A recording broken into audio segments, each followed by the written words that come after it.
మనిషి జీవితం నిరంతరం తృప్తికి అసంతృప్తికి మధ్యన కొట్టుమిట్టాడుతుంటుంది.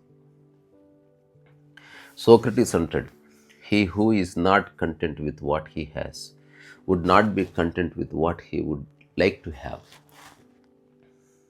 దాని తాత్పర్యం ఏమిటంటే, ఇప్పుడున్న దానితో సంతోషంగా లేనివాడు తాను కోరేది దొరికిన తర్వాత కూడా దాంతో సంతోషంగా ఉండే అవకాశం లేదు. కొందరికి ఎప్పుడూ అంతులేని అసంతృప్తి, ఇంకేదో కావాలి, ఇంకేదో కావాలి, ఇంకేదో కావాలి, ఇంకేదో కావాలి, కానీ అదేంటో తెలియదు. ఒక చిన్న కథ విన్నా. ఇది ఒక ఇండోనేషియన్ స్టోరీ. ఒక చిన్న పాప ఏడుస్తూ ఉంటుంది. ఎవరో వచ్చి బిస్కెట్ ఇస్తారు, ఏడుపు ఆపుతుంది. మళ్ళీ ఏడుస్తుంది. ఎవరో వచ్చి టీవీ ఆన్ చేస్తారు, కాసేపు తర్వాత మళ్ళీ ఏడుస్తుంది. మళ్ళీ ఎవరో వచ్చి ఉయ్యాల్లో పడుకోబెడతారు, మళ్ళీ ఏడుస్తుంది. ఎవరో వచ్చి 10 రూపాయలు ఇస్తారు, మళ్ళీ ఏడుస్తుంది. ఎవరో వచ్చి టెడ్డీ బేర్ ఇస్తారు, మళ్ళీ ఏడుస్తుంది. ఆ కథలో చివరి లైన్ ఎలా ఉంటుందంటే, ఇవన్నీ కాదు, తనకు అమ్మని ఇవ్వండి అని. తను ఏడ్చేది అమ్మ కోసం, కానీ ప్రపంచం ఏవేవో ఇస్తుంది ఏడుపు ఆపడానికి. ఇవ్వాల్సింది ఒక్కటిస్తే సరిపోతుంది. సో తృప్తి కానీ సంతృప్తి కానీ వస్తువుల్లో దొరకదు. అది వస్తువుల్లో, బయట మనుషుల ప్రవర్తనలో వెతికినంతసేపు మనిషిని అసంతృప్తి వెంటాడుతూనే ఉంటుంది. బుద్ధుడు అంటాడు, సంతృప్తి ఉన్నవాడు నిజమైన ధనవంతుడు అని. చాలామంది చెప్పారు దీని గురించి, కానీ మనం అంతగా ఆలోచించాం.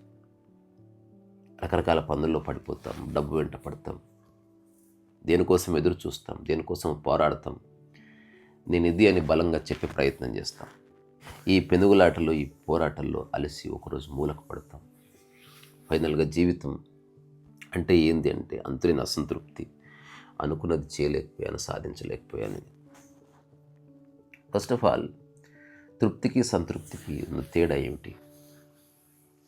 తృప్తి అన్నది జస్ట్ ఇంద్రియ సుఖం అంతే. ఆకలి అయింది, తిన్నావు, తృప్తి కలిగింది.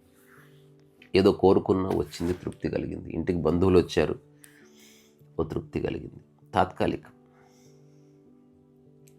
కానీ సంతృప్తి అన్నది కాస్త బయట పరిస్థితులతో సంబంధం లేకుండా నువ్వు అనుభవించే ఒక కాన్స్టాంట్ స్టేట్, ఒక శాశ్వతమైన తృప్తి. అది అంటే నీ దగ్గర డబ్బు ఉండొచ్చు, లేకపోవచ్చు, కానీ డబ్బు పట్ల ఒక అవగాహన ఉంది, అది లేకపోయినా పర్వాలేదని. నీ చుట్టూ మనుషులు ఉండొచ్చు, ఉండకపోవచ్చు, కానీ ఎవరున్నా లేకున్నా నీకు శరీరానికి తగిలే చల్లని గాలి చాలు, ఇంకేం అక్కర్లేదు నాకు. ఏదో కావాలంటే తృప్తి, ఏం అక్కర్లేదు అనుకుంటే సంతృప్తి. అసంతృప్తి అంటే కావాలనుకున్నది దొరకనప్పుడు. సో సంతృప్తిగా జీవించడం అంటే ఆల్మోస్ట్ కోరిక ఎండైపోవడమే. సరే, కొన్నిసార్లు కోరవలసి వచ్చినా అది తీరకపోయినా పర్వాలేదులే అన్న ఒక టేక్ ఇట్ ఈజీ యాటిట్యూడ్. దానికోసం ప్రయత్నం చేయొచ్చు.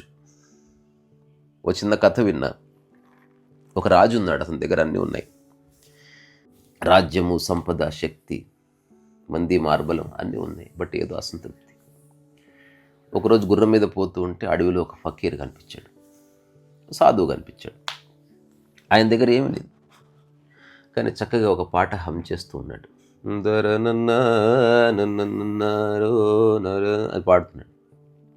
అక్కడ వినేవాళ్ళు కూడా ఎవరు లేరు. చిటికేస్తూ పాడుతున్నాడు, మంచిగా కాలు అట్లా ఊపుతున్నాడు లయబద్ధంగా. రాజు ఆశ్చర్యపోయి తన గుర్రాన్ని ఆపి దిగి అడిగాడు, అయ్యా, నా దగ్గర అన్నీ ఉన్నాయి, నేను అసంతృప్తిగా ఉన్నాను, నీకేమీ లేదు, నువ్వు సంతృప్తిగా ఆనందంగా ఎలా ఉన్నావు అంటే, ఆ సాధువు అంటాడు, నీ దగ్గర ఏదైతే ఉందో అది నీ మనసు నింపలేదు. నాకేమో నాకు అవసరం లేని దాన్ని కోరే మనసు లేదు. ఈ అడవి, ఈ చెట్లు, ఈ చీమలు, ఇది చాలు నాకు, అందుకే సంతృప్తిగా ఉన్నాను. మనం సంతృప్తిగా ఉండగలిగే అన్నీ మన దగ్గర ఉన్నాయి. కానీ మనం అసంతృప్తిగా ఎందుకున్నామంటే ఇంకా ఏదో కోరుతున్నాం. సో మనలో మనం గుర్తించని ఒక ఈగో ఉంటుంది. అది ఎప్పుడు గుడ్లగూబలాగా కళ్ళు పెట్టుకొని బయటికి చూస్తూ ఉంటుంది. ఎవరిదో ఒక వస్తువు చూసినప్పుడు, ఎవరో బాగా సక్సెస్ అయినప్పుడు అది నాకు కావాలి అంట. అవును అని నువ్వు అనుకోగానే అసంతృప్తి బయలుదేరుతుంది. అలా కాకుండా అది మనకు అక్కర్లేదు అని అనుకోగానే ఈగో డిసప్పర్ అయిపోతుంది. సో ఏమీ లేకపోయినా జీవితం ఉంది అని గుర్తిస్తే అసంతృప్తి వెళ్ళిపోతుంది. వేరే వాళ్ళు ఇచ్చే గుర్తింపు మనకు అక్కర్లేదు, ఎవరన్నా గుర్తిస్తే అది వాళ్ళ గొప్పదనం అనుకుంటే అసంతృప్తి వెళ్ళిపోతుంది. ఏదైనా కోరిక ఉండటం తప్పు కాదు, దానికోసం ప్రయత్నం చేయడము తప్పు కాదు. కానీ ఆ కోరిక నెరవేరకపోతే దాన్ని అంగీకరించగలిగితే జీవితంలో అసంతృప్తి వెళ్ళిపోతుంది. కృష్ణమూర్తి అంటాడు, మన బాధల్లో చాలా భాగం ఇతరులతో పోల్చుకోవడం వల్లే.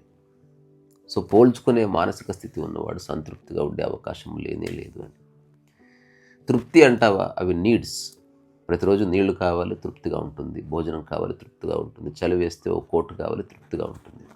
సంతృప్తి అన్నది ఆధ్యాత్మిక పరమైనది. ఒకసారి ఇప్పటికీ నీ దగ్గర ఉన్న చాలా వాటిని చూడు, అందులో 99% విషయాలను నువ్వు ఇగ్నోర్ చేస్తూ ఉన్నావేమో. వాటిని తిరిగి ఉపయోగించుకో. నీ చుట్టూ ఉన్న కొందరితో మంచిగా ఉండటం ప్రారంభించు.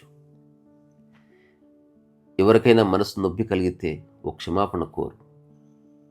పెద్దవాళ్ళు కనిపిస్తే వాళ్ళ కాళ్ళకు మసాజ్ చేయి. ఏదైనా ఒక వైట్ పేపర్ కనిపిస్తే దాంట్లో బొమ్మకి నువ్వు ఏదైనా చెప్పాలనుకున్నది ఒక పుస్తకంగా రాయి. నీ పనిలో పడిపో. దాని గుర్తింపు రావాలి, లేకపోతే ఎవరో గుర్తించాలి, కీర్తి ప్రతిష్టలు కావాలి, నా పేరు చిరస్థాయిగా నిలబడాలి, ఇట్లాంటి ఆలోచనలు వెంటనే తీసి బొందబెట్టి, అది సమాజానికి అవసరమైతే నిన్ను గుర్తుపెట్టుకుంటారు, అది వాళ్ళ హెడేక్. ఆ విషయాన్ని నువ్వు గుర్తుపెట్టుకోవాల్సిన అవసరం లేదు, అప్పుడు నో హెడేక్. సో అందుకని నిన్న ఒక వ్యక్తి వచ్చాడు, మీ టాక్స్ విన్నాను, ఈరోజు మధ్యాహ్నం పెడతాను దాన్ని. ఆటో నడుపుకుంటాడు, కానీ ఎంత స్పష్టంగా చెప్పాడు, మీ మాటల వల్ల నా లైఫ్లో అసంతృప్తి వెళ్ళిపోయిందండి అని. అంతకంటే ఎక్కువగా ఏమీ చెప్పలేదు అతను. నాకు చాలా ఆనందంగా అనిపించింది. అతను తన జ్ఞాన ప్రకర్షని, తనకెన్ని సంస్కృత శ్లోకాలు వచ్చు, ఇవేవి చెప్పలే. జస్ట్ సింపుల్గా ఒక లైన్లో చెప్పాడు, అసంతృప్తి లేదండి నాకు, పోయింది. అయినా అడిగాను, మరి ఇంతకుముందు ఎందుకుంది, ఇప్పుడు పోయిందని ఎట్లా తెలిసిందంటే, ఇంతకుముందు ఇంకేదో కావాలి, నేను మా అత్తగారింటికి వెళ్తే నన్ను ఇట్లా చూడాలి, అట్లా చూడాలి, నేను పోగానే కుర్చీ వేయాలి, ఇట్లా ఏదో కోరుకునేవాడిని. అతను అన్నాడు, ఎక్స్పెక్టేషన్ వల్ల నాకు అసంతృప్తి ఉందేమో, ఎక్స్పెక్టేషన్ పోవడంతో నాకు అసంతృప్తి పోయింది, నేను ఇంకా బాగా పని చేయగలుగుతున్నాను, ఇంకా నా చుట్టూ ఉన్న వాళ్ళతో హాయిగా ఉండగలుగుతున్నాను. ఇప్పుడు మా అత్తగారింటికి వెళితే నా కుర్చీ వేయకపోతే కింద కూర్చుంటున్నాను, లేదా నా కుర్చీ నేనే వేసుకొని కూర్చుంటున్నాను. అసలు వేరే వాళ్ళని లెక్కలోకి తీసుకోవడం లేదు, వాళ్ళకి వచ్చిందేదో వాళ్ళు చేస్తున్నారు. నిజంగా ఎవరికి ఉండదు నన్ను ఇబ్బంది పెట్టాలని. ఒకవేళ నిజంగా ఇబ్బంది పెట్టాలని ఒకడు అనుకుంటే నువ్వు ఏం చేసినా వాడు ఇబ్బంది పెడతాడు. సో ఓవరాల్గా పూర్తి సంతృప్తితో జీవితాన్ని జీవించడానికి కావలసిన అన్నీ మన దగ్గర ఉన్నాయి. తృప్తి మనకి ఇంద్రియ సుఖం వల్ల వస్తే, సంతృప్తి సరైన అవగాహన వల్ల వస్తుంది. అసంతృప్తి ఎక్స్పెక్టేషన్ వల్ల, కంపారిజన్ వల్ల వస్తుంది. ఇవన్నీ చాలా చిన్న విషయాలే, కానీ ఇవే చాలా పెద్ద విషయాలే కూర్చుంటాయి. వాటి యొక్క ఇంపాక్ట్ చాలా ప్రొఫౌండ్గా ఉంటుంది మన మీద. అందుకని ఫస్ట్ ఉన్న వాటిని పూర్తిగా అంగీకరిద్దాం, అక్కడి నుంచి జీవితాన్ని తిరిగి నిర్మించుకుందాం, మళ్ళీ మాట్లాడుకుందాం. ఇక్కడి నుంచి మీ అందరిలో ఉన్న సహజమైన సంపదలు ఏవైతే ఉన్నాయో వాటన్నిటికీ శిరస్సు వంచి నమస్కారం. సరస్సు వయసు.